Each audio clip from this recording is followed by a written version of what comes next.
जय जगन्नाथ। आपण मैंने जानी थे नुआपड़े जो उपनिर्वाचन चली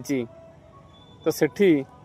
गेंडा दलिया प्रथम आत्मसमरण कर सारे जे आमे परास्त हो कहीं आपण मैंने देखूँ किसी कर्मी नेता सब एबेटू कहबे जे ढोलकिया आम दलर प्रार्थी थे तेणु बीजेपी नहीं जदि बिचिले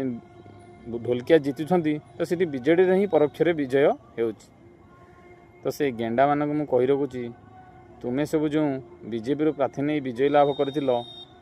तो सेठी भी बीजेपी विजय होता तो ताले तुम्हें कौन सरकार कर बीजेपी सरकार होता तो तेणु एबेठू एत भांगी पड़ोनी जदि आज एमती गेंडा मैंने तुम्हें भांगी पड़ 1.5 वर्ष भांगी पड़